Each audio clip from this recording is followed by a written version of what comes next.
This video is brought to you by YTAndrewPaul Tech Repairs. If you have a console, laptop, computer or Macbook in need of repair in the UK or the EU, then have a look in the description below this video for details on how to contact us in order to organise your repair. Right, hello there ladies and gentlemen, welcome to today's video, and today we're going to be taking a look at this Xbox One S with some quite strange screen artifacting problems. So what we're going to do is we're going to take a look and see what happens. So this one was sent up for issues with a dodgy HDMI Retimer IC, and the HDMI port itself does look intact. So the first thing I do when people say, you know, I'm getting a blank screen, I'm getting something weird along those lines, is the Xbox One S and the Xbox One and even the X all have a common issue whereby when the hard disk goes bad, the screen goes black, and quite often a dodgy hard drive can look like a HDMI or retimer issue. So I always try to boot the machines into safe mode first of all. So to do that, you press and hold sync and eject, hit the power button and release it as you normally would, whilst keeping eject and sync held. You should hold that until you hear a second power up tone and you'll get the troubleshooting screen. Now I did that and I got the troubleshooting screen. And that doesn't necessarily mean your hard drive is good, but at least you should see something on the display. And indeed we did, and everything looked fine, albeit it's in sort of 480p. So what we need to do now is we need to ascertain exactly what's going on. So what I did then is I turned the machine off and powered it back up. So we're just going to do that again here now. So I'm just going to power this back up and we're going to keep an eye on the display. Now it looks like somebody's already initialized this machine in an attempt to try and get the AV output to write itself, obviously without success. So we can see here, look, it's in 480p. We have sound. So yeah, everything does look a little bit strange. I'll have to excuse the reflection from the open doorway.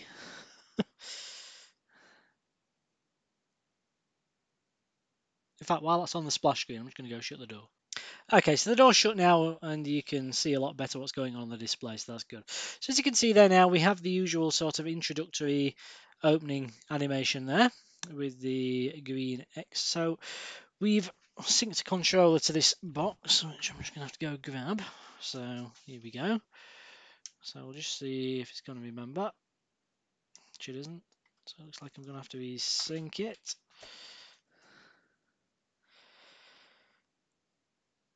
Okay, so we're going to press the A button, and everything looks okay at the moment. Everything looks absolutely fine. And I'm thinking, it's a bit strange this, because albeit it's in 480p, you know, everything looks okay. So anyway, we're going to go through the initial couple of steps to set this up. We, of course, are in the United Kingdom. And then it wants to change your display. Now, this is an unusual step because you don't normally get asked this. And if you read what it says, we are having trouble finding a resolution that works on your TV. Can you tell us which one your TV uses? If it does not work, the screen will go blank for around 15 seconds and then come back on. Now, you don't normally see this because it automatically self-negotiates. So let's try and put it in 720p and see what happens. Look at that. So you can see there's all sorts of screen artifacting going on. Around the green haze around the edge of the button, that's all bitty and horrible. And then you've got that really weird purple streak flying across the display in the middle there. Now everything else, if you can take a look, looks absolutely fine. Let's just do that again. So you'll see that everything else looks okay. Don't know if you can hear that.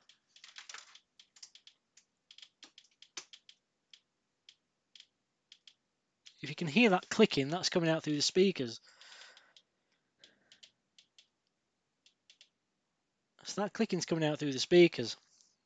And you see now the display's gone back to 480p. The clicking's also stopped as well. So if we go down to 1080p,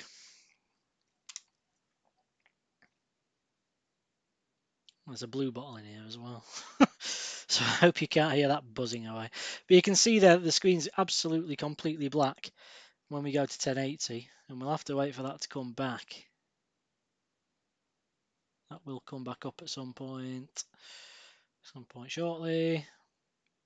There we go. It comes back to 480 where everything looks absolutely fine again, as you can see. no artifacting of anything in that resolution.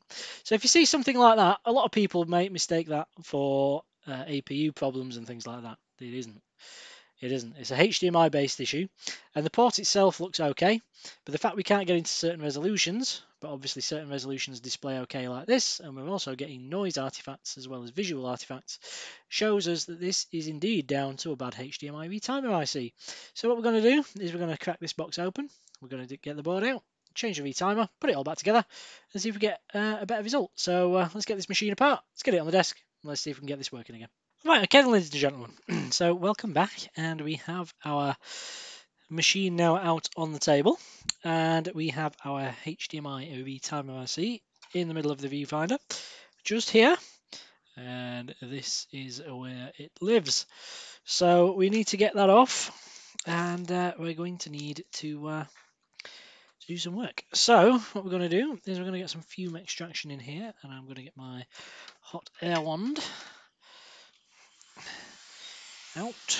I'm trying not to knock the camera about too much. Okay, so we're going to start off here with some Amtech NC559V2TF Tachyflux. This stuff is fantastic, and you can find links to it in the description below from the official distributors. There's a lot of fake Amtech stuff kicking around, so you always want to try and get it from a legit source if possible. Try and avoid eBay and Amazon. I'm not saying that every single tube of the stuff that you find on eBay and Amazon is fake, but a big part of it is. So it's easier just to deal with the official distributors, and then at least you know what you're getting.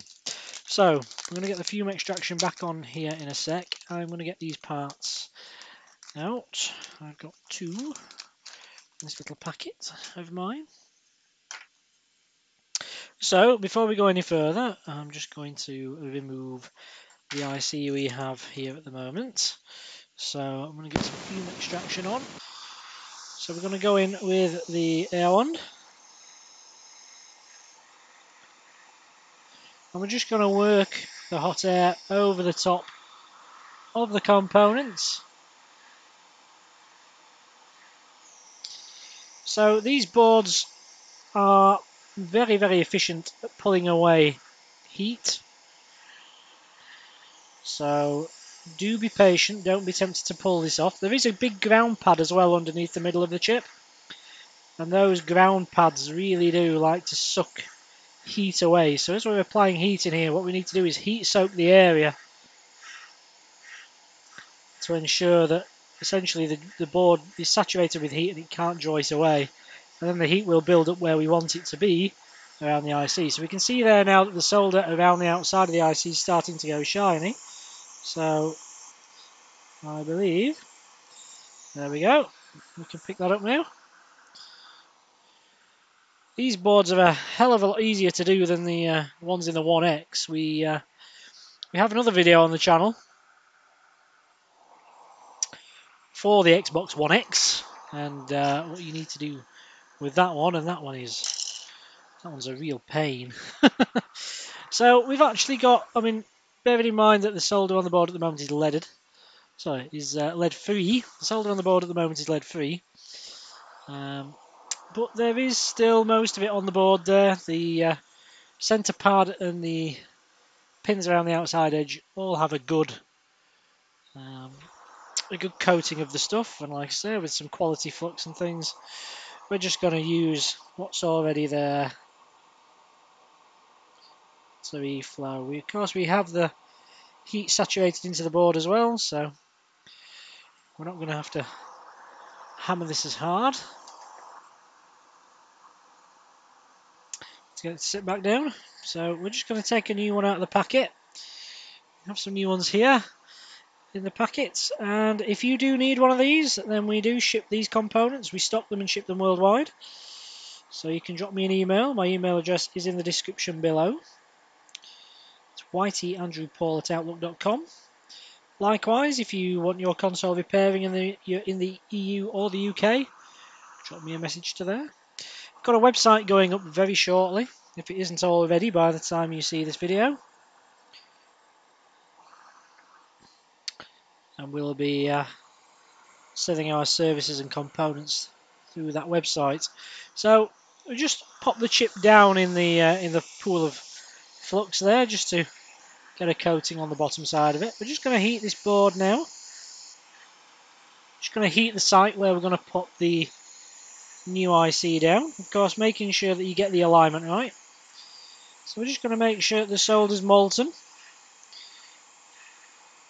And then we're just going to offer this chip up somewhere roughly in place and pop it down. Okay? So we're just going to check the alignment and see where we might need to nudge things. You know, I don't think we're too bad. I think we're pretty close there. The more you do this, to be honest, the better you get. So we're just going to pop a little bit more flux around the outside edge. And then we're going to use surface tension, hopefully, just to pop this back into position. So we're just going to go and continue to heat around the edge of the chip. Make sure that ground pad in the centre is flowed.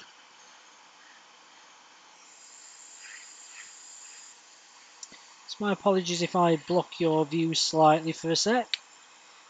So the solder around the edge is nice and shiny. And make sure that's sat down in the middle. Certainly appears to be.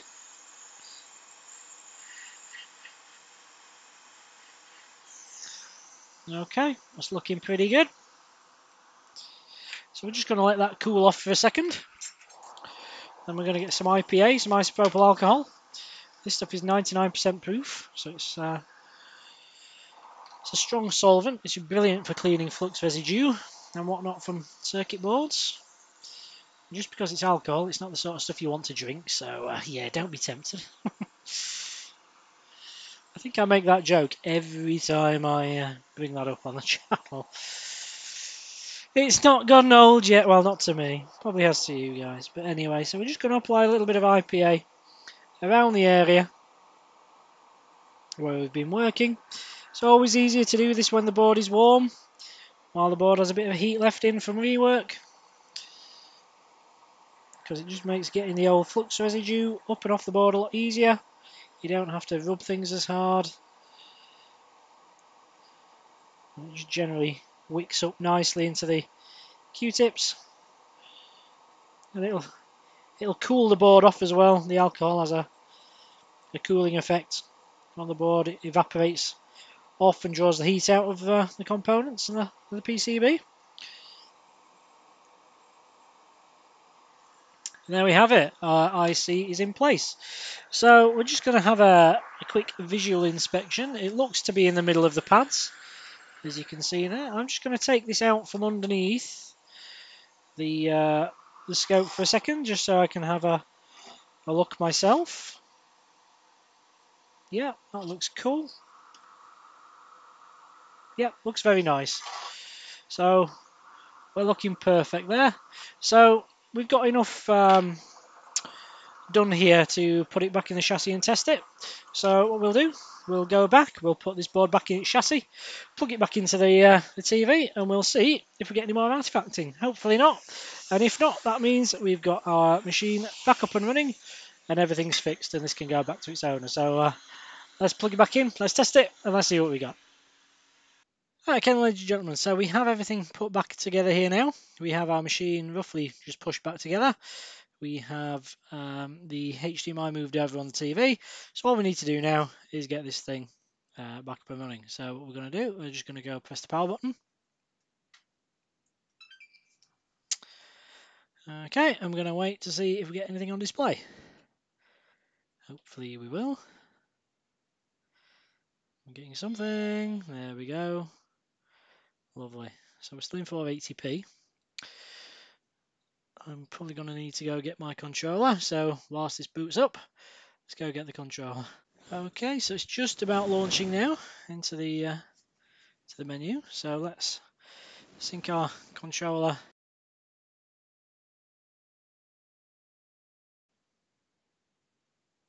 Okay, so we're connected. Let's press the A button.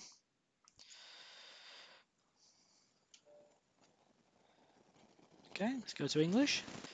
Right, so okay, so we got the okay, so the microphone's not behaving itself at the moment, but there we go. So we have the English set. So we're just going to set the region. I'm going to set the region to United Kingdom.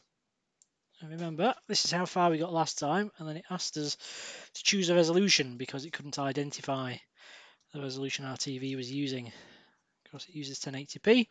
720p caused loads of lines and artifacts, and 1080p caused a blank screen. So let's see what we get now. Okay, change your display. Let's try 720. And we can see now. So it's remembered the fact that it couldn't identify the resolution of the TV, but you'll notice now at 720p there's no lines of artifacting. So we'll try a different resolution. Let's go down to 1080. Remember we got a blank screen last time. And this time we get full 1080p. So let's keep it 1080p. And it's going to go away and reapply. And now it's going to look for a connection and it's going to want to try and do an update. And there we go. That's it, ladies and gentlemen. So that's absolutely fantastic. We can see there now, look, we have no lines, no artifacts. Within 1080p, we couldn't get a 1080p picture before. All we could get was a horrible blank screen in 1080p. And 720p gave us all those purple lines and artifacts and fuzz all over the elements of the screen there. So that's looking perfect now. So that's all good. So we'll shut this down, we'll fully reassemble it, and then get this machine back to its owner, and they can go back through and set it up as best they like. So thank you for watching, ladies and gentlemen, and I hope you've enjoyed today's video. If you have, then if you could just pop below and give it a big old thumbs up and a like, that would be absolutely fantastic. The way that YouTube works these days, the more likes a video gets, the more like to dislike ratio, the higher that is. For a channel, then the more YouTube deems it fit to share that channel's videos out amongst a wider audience. So basically, the more people like my videos, the more people get to see them, the more the channel grows, and the more the channel grows, the more I want to do videos for you guys. So that is, that's a small thing you can do to thank me if you have indeed enjoyed it. If you're in need of components, so if you're after a retimer IC for your own Xbox One S, or retimer ICs for an Xbox One X, or anything for PS4s, Xbox Ones, MacBooks, anything like that, then you can hit me up on my email address, which is down in the description below. It's YTAndrewPaul@outlook.com. We ship worldwide, so don't let that stop you. If you are in the UK or EU, we do offer this service out, amongst many others, for console repairs, where we'll actually do it for you. Again, just hit me up at that email address below and drop me an email with your requirements and your location, and we can get a quote to you for getting that work done for you. So yes, thank you very much for watching, and the website will be going live soon if it isn't already. So just take a look. Again, that's in the description. It's YTAndrewPaul.co.uk. Pop it in your bookmarks and keep an eye on it because it will be going live in the next few weeks if it isn't already, as I say. And on there, we're going to be offering out components and our repair services to everybody on YouTube and indeed across the web. So yeah, thanks for that. And without any further ado, if you have any questions or any comments, pop them in the comment section below. Likewise, if you've got a repair question you'd rather ask me in private, you can get me on Twitter. My DM inbox is open to everyone on there. It's at YTAndrewPaul.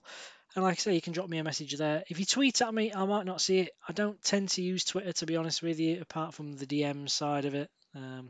Partly because, and I probably shouldn't admit this too loudly, I don't really know how you use it. But yes, DMs and everything I will see. And like I say, if I know the answer or I can help you, then yeah, I'll drop you a reply on there. No problem at all. So thank you for watching. Hope you've enjoyed this video. And if you haven't already, drop a subscription down there. If you're new to the channel, this is the first video of ours you've seen, then feel free to take a look at our other content. We've almost 100 videos on the channel now, most of which are fiddling about with things like Xboxes and PlayStations and things of that nature. So I'm sure you'll find something else on there that you'll enjoy. And like I say, if you can hit that subscribe button and let's boost those numbers. We're over 10k now. That would be absolutely fantastic. I never thought in my wildest dreams I'd end up on 10k. Back when I started, I thought if I get to 100, one day if I could hit 1,000, that would be amazing. To hit 10,000, well, it's beyond my wildest dreams. Who knows where we can get to now? every extra subscription is a bonus. So thank you very much, ladies and gentlemen, if you are one of those 10,000 or so subscribers we have these days. So thank you very much for watching.